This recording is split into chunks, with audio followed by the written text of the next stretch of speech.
In recent months, the social media platform TikTok has come under increasing pressure.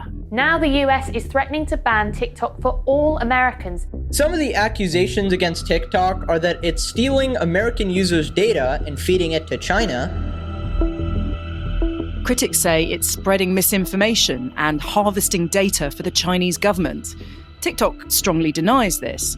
Separately, it's been fined over £12 million in the UK for mishandling children's data.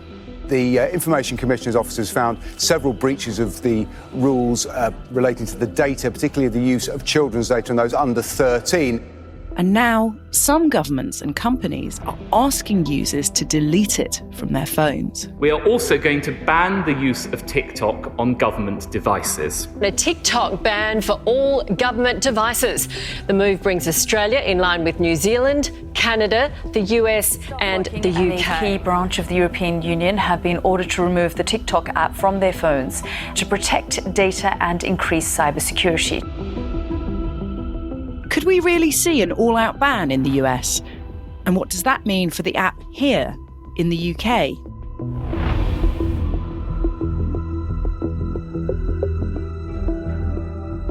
You're listening to Stories of Our Times from The Times and The Sunday Times.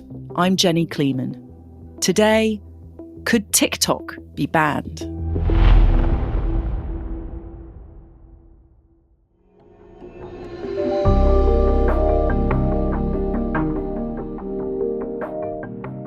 My name is Chris Stoker-Walker. I'm a technology journalist and the author of TikTok Boom. At the end of March, Chris, TikTok's CEO, Shuzi Chu, he was making headlines across the US and also here in the UK. Tell us what was happening. He was in front of a congressional hearing, Jenny, where he was quizzed pretty significantly. He was dragged in front of the congressional hearing by politicians who were unhappy around TikTok, and Shuzi Chu came to Washington with a purpose. TikTok flew out multiple popular influencers who joined him on the Hill, trying to convince people that TikTok was hugely important. The company had just announced at the time 150 million Americans used it every single month. They were toting placards. TikTok has really been a game changer for me. It's allowed me to reach new audiences, millions of people. They were saying that this was really damaging to their future. Economic data had been released that said TikTok supported vast numbers of jobs in the United States. And it was an attempt to try and make the app survive because it was a real existential threat for it. And at the same time, Chu made his own TikTok video, didn't he? He did. This was a man who we previously hadn't heard much of, and he decided that now was the time to really show a little bit about himself. Hi everyone, it's Shou here. I'm the CEO of TikTok. I'm here in Washington, D.C. today, and I have some news and updates to share with everyone. So he posted a TikTok video of his own where he essentially extolled the virtues of TikTok to a relatively skeptical audience. I'll be testifying before Congress later this week to share all that we're doing to protect Americans using the app and deliver on our mission to inspire creativity and to bring joy. Let me know in the comments what you want your elected representatives to know about what you love about TikTok. It was his attempt to try and lay the groundwork for what he would say in Congress, and an attempt, I suppose, to try and win over the hearts and minds of everyday Americans, and particularly those who use TikTok who perhaps had never really encountered him before. Take us back to the beginning, Chris. How did TikTok start? Who was behind it? TikTok's run by a company called ByteDance, and ByteDance is around about a decade old. It's based in Beijing, although if you ask the company, they will say that they are headquartered in the Cayman Islands. And ByteDance is kind of like the Chinese Google. It is a large tech company. It's around about half the size of Google.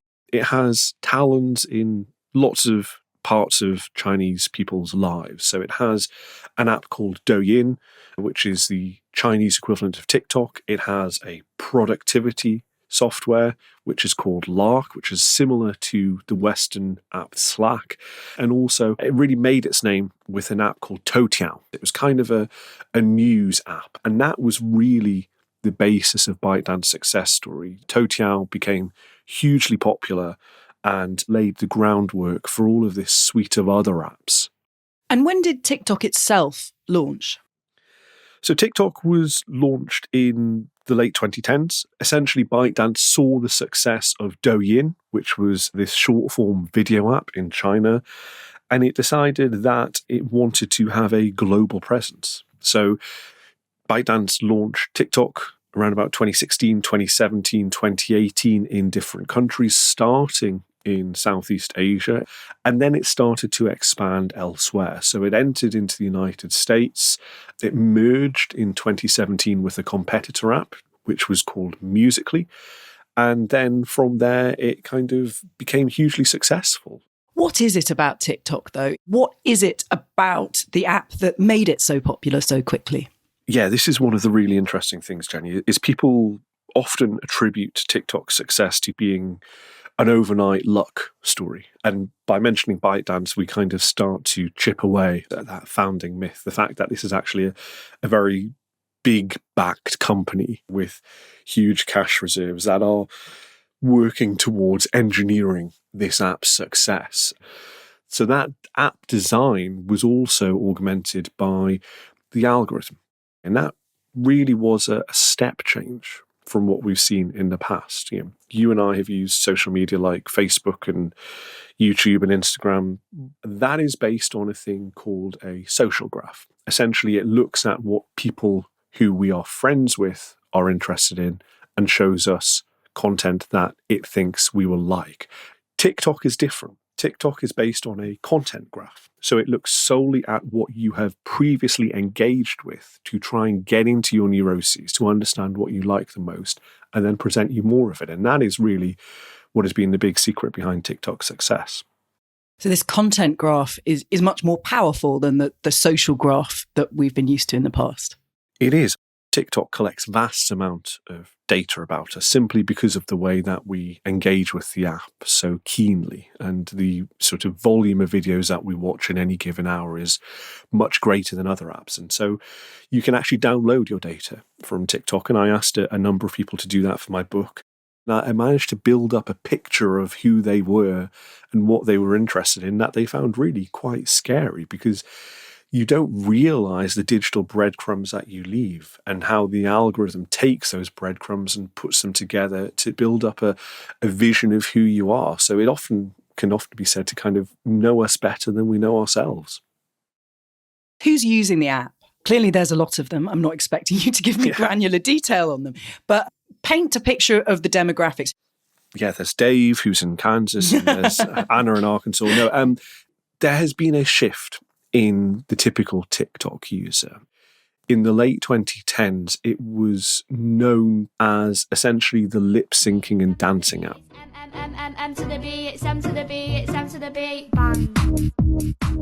And that was because it was popular particularly with young teenagers. That was TikTok's marketing strategy. They decided that they were going to try and get the ears and the eyes of the younger user base and then hope that they would be the early adopters that made this thing cool. And they did.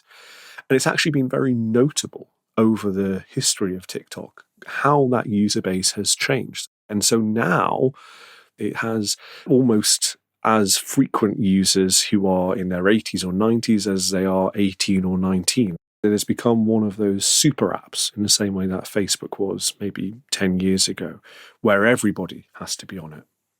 And yet people aren't on it in China. Exactly. And this is the interesting thing. There are two parallel systems going on here, and there is, ironically for China, a strong firewall between these two apps. So ask ByteDance whether TikTok exists in China, and they will say absolutely not. We have Douyin, which is a separate app, the Chinese sister app for TikTok, which is essentially the same. It's kind of like identical twins who are separated at birth. One lives in one country, one lives in the other. Same parent company, but very, very different, and never the twain shall meet. How influential has TikTok become in terms of popular culture? It's massive. You only have to look at a couple of pretty significant industries that were on the wane before TikTok came about. So number one is the music industry. TikTok kind of gave it a shot in the arm because what TikTok involves is often producing videos that have a music background. And so we're seeing increasingly stars being minted on TikTok. One of the earliest ones was Lil Nas X with Old Town Road. Likewise, we've seen Blinded Lights.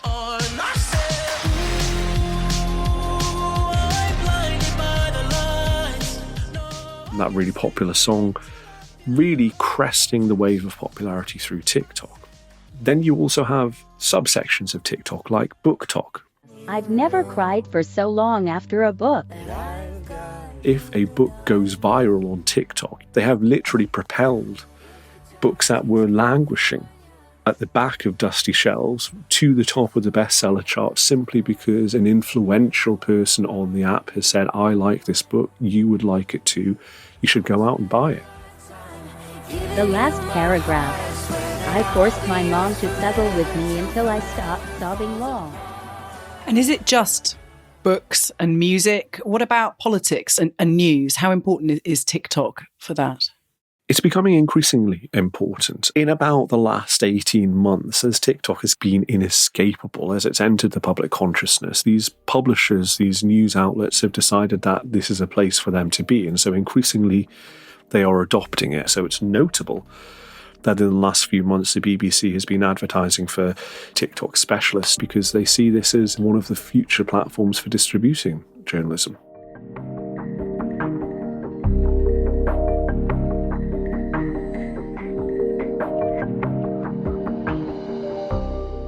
So, Chris, within a few years, TikTok has become one of the most popular apps in the world, one of the most popular and the most influential. But in August 2020, the US government gets involved. What happens?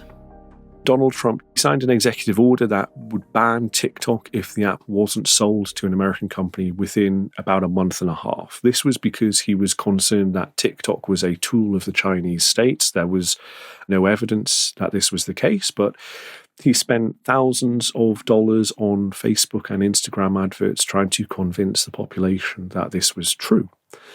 TikTok was spooked. It wanted to try and remain in the United States, so it started to set up deals with people. It courted investors, potential purchasers.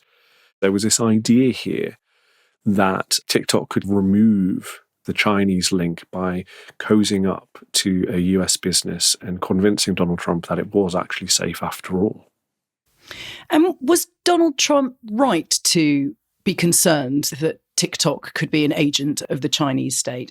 There is this fear that TikTok is pushing data over to China where it can be used to, I presume, build up a picture of who you are individually and therefore who we are collectively as a society for some nefarious use. It's worth saying TikTok denies and has always denied that it ever gives data to the Chinese state. I'm not convinced that there is much on TikTok that you wouldn't already get from other platforms. We share our lives massively with all sorts of platforms. And frankly, I think the Chinese state probably could get similar levels of information simply by trawling through our Facebook profiles that it could from TikTok. But the implication isn't that TikTok has been especially set up to gather data to be sent back to China. It's more that the Chinese government can ask any Chinese company to hand over whatever data it has. Yeah, and there are literal laws that would compel the state to basically ask companies to comply with those requests if they were asked. And TikTok says that they haven't been. We have subsequently actually, in a relatively unprecedented move, have had the Chinese state come out and say they've never asked. So despite all of Donald Trump's efforts to ban it, TikTok is still being used in the US today. Yeah, so we had this ongoing court case. Donald Trump tried to ban TikTok in the summer of 2020, TikTok said, we think that is a threat to our business. We are going to take you to court. The court case dragged on for multiple months, and TikTok was essentially running down the clock on the Trump presidency because they knew that there was the 2020 US presidential election coming up in November. The Biden administration, when they took power in January 2021, quietly dropped the case, although they did reserve the right to revisit this should they find evidence that actually a ban would be justified.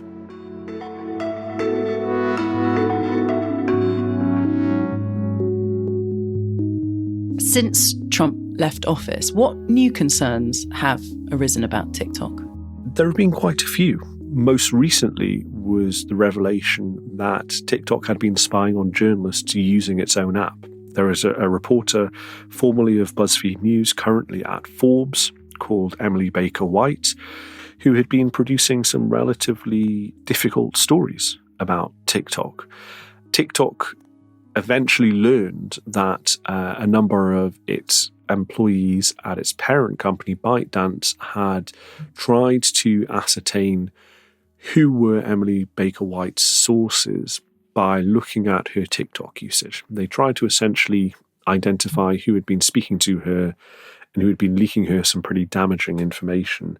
And it's really troubling, actually. She wasn't the only one that was spied on. There was a journalist at the Financial Times called Christina Criddle in the UK who had similar issues. The Justice Department and FBI now looking into whether the Chinese company ByteDance illegally surveilled journalists, according to a law enforcement official. TikTok then apologized. They said that they had fired the individuals responsible, that they were lone actors, but it really was an unforced error that kind of gave ammunition to those who thought TikTok was a risk but hadn't really had the evidence to prove it. And this has not come at a great time for US-China relations, has it? It hasn't. You can't escape the fact that China has flown a spy balloon over the continental United States and also Canada in recent months. Xi Jinping has become much more outspoken in his support of, for instance, Vladimir Putin. He travelled to Moscow and has kind of suggested and indicated that he's going to be on the wrong side of history when it comes to the invasion of Ukraine. China recently suggested that it was conducting military drills that could show how easily it could take over Taiwan, should it want to, all of which adds up to an increasing concern about the rise of China. And TikTok is seen as emblematic of China, and it is not the Chinese state, but it is an easy target to hit in a sort of economic sanction way, similar to how we would stop Russian companies from investing in the UK when we're concerned about what Vladimir Putin is doing in Ukraine. And all of this is in addition to these long-standing questions about TikTok's safety and its use of data. So how are government officials responding now? They're talking tough and potentially acting tougher. A huge number of US states have enacted bans. Essentially, anybody who works for state-level governments is no longer allowed to use TikTok on work devices in its 30-odd states. The number has been climbing and continues to climb as this drumbeat against TikTok, because of this drumbeat against China, gets louder and louder. And then we saw in March a shift from a state-level campaign to a federal-level campaign. A group of US senators tabled what they called the Restrict Act. This is legislation that would allow the federal government to ban elements of technology that emanate from China, which would include TikTok. So this was a really existential threat to the app. TikTok's CEO, Shuzi Chu, appeared in front of the US Congress because of the Restrict Act. What did Chu say in response to those concerns about China using users' data? It was really notable how keen he was to distance himself from China. Let me start by addressing a few misconceptions about ByteDance, of which we are a subsidiary. ByteDance is not owned or controlled by the Chinese government. So there was the stock boilerplate response that we've had over multiple years of TikTok has never been asked by the Chinese state to hand over data. But at the same time, he was trying very hard to present this as an American success story. ByteDance has 5 board members, 3 of them are American. And that extended also to how he presented himself. His opening statement talked about how he was based in Singapore, which I think was probably an attempt to try and say to maybe some more narrow-minded members of Congress who maybe saw an Asian face, actually, I'm not Chinese. Same thing happened with the company. He said that. It's a private company. 60% of the company is owned by global institutional investors. ByteDance is owned only 20% by its founders, 20% by employees, and institutional investors make up the lion's share, including a good number of American investors. He also was at pains to point out how TikTok had basically walled off its US user data and was in the process of enshrining it so that no Chinese employee of ByteDance could access it. It was designed to say, we know you have these concerns. We're going to bend over backwards to try and assuage them. Did you get the sense that the members of Congress listening to this understood how TikTok works? In a word, no, not at all. There was far more heat than light in the hearing. In fact, there was so little light that at times it seemed like a total eclipse. It was that bad.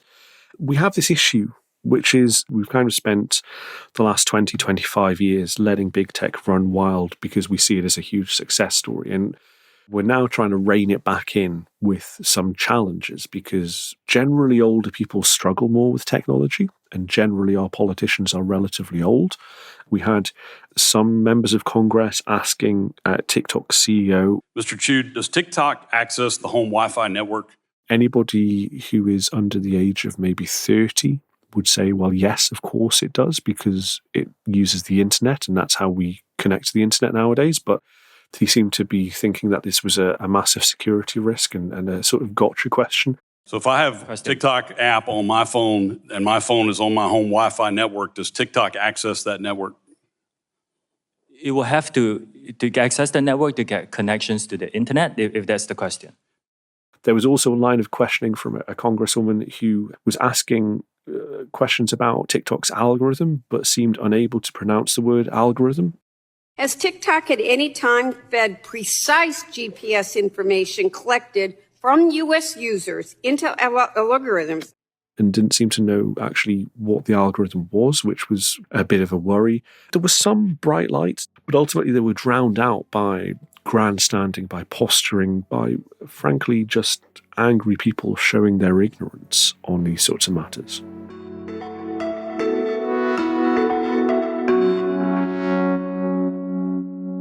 How much evidence is there that TikTok is a legitimate national security concern? I mean, how much of this is xenophobia or jealousy that there's a very successful app that isn't American or isn't European?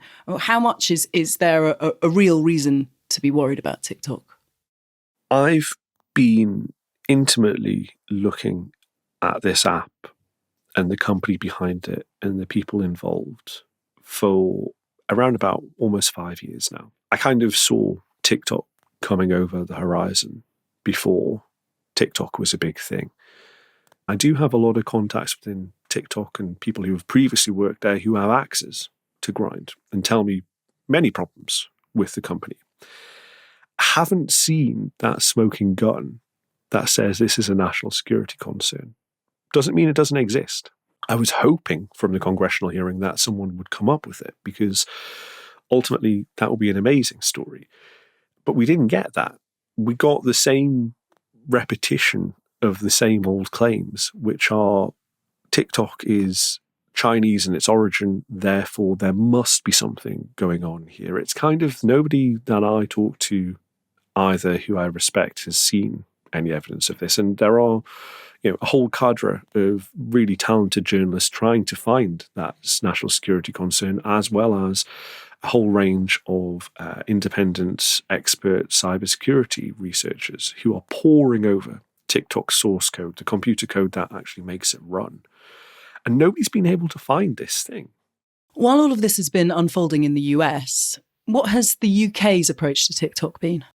The UK has banned TikTok on government phones. This isn't just happening in a vacuum. We have had Canada, we have had Australia, we've had New Zealand, we've had Belgium, we've had the European Commission taking a much more hardline approach to TikTok.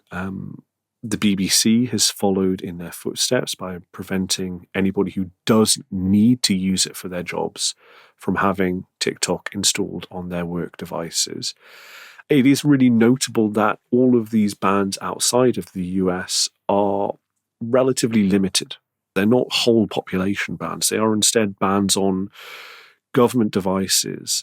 You're probably talking about a very small handful of individuals, but it allows countries like the UK to look strong and to signal to the US that we're behind you. And this is an easy way of doing it because they don't have the potential risks of being challenged by TikTok in court. What about the UK's own legislation in the pipeline? What about the online safety bill? What can TikTok expect from that? This is something that has kind of been churning through successive governments for many, many years. At the minute, it looks like it will be much more punitive of social media companies and big tech companies in general. At the minute, it seems like they're going particularly on user data, user safety. It will have a material impact on TikTok. It will make them have to follow more stringent rules, but what those rules are at the minute is still very much up in the air.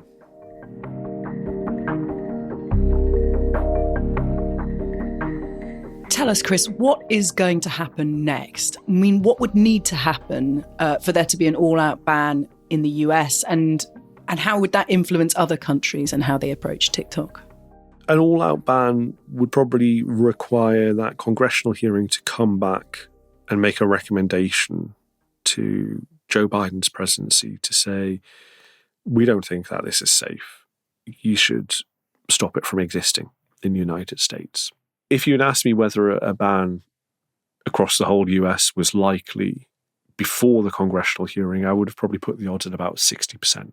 Within 10 minutes of the hearing, that went to 100% because I had completely underestimated the kind of hatred that people had for TikTok, the fact that this embodied China in their eyes. So I think a ban will be recommended.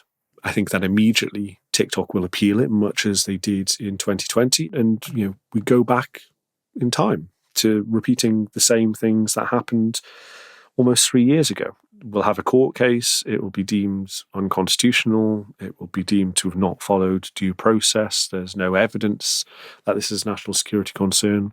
I think TikTok will therefore survive. I think we'll remain in this weird holding pattern where that handful of users who are using government devices in government buildings won't be able to use it, but the rest of the population will. How do you think users would respond to the prospect of an all-out ban? I think they'll respond pretty poorly, and we've already seen a groundswell of opinion, some of which has been kind of manufactured and G'd up by TikTok. But I was surprised by the response on TikTok to the hearing and the kind of recognition that this was an existential threat. People were posting videos of Xi Jinping's performance in Congress, hailing him as a hero, saying essentially, we think that this is a really bad idea. This app could disappear tomorrow if we don't show our support. So write to your elected officials, tell them that they're making a mistake. Users will absolutely fight this tooth and nail, just as much as I think TikTok will fight this tooth and nail in court.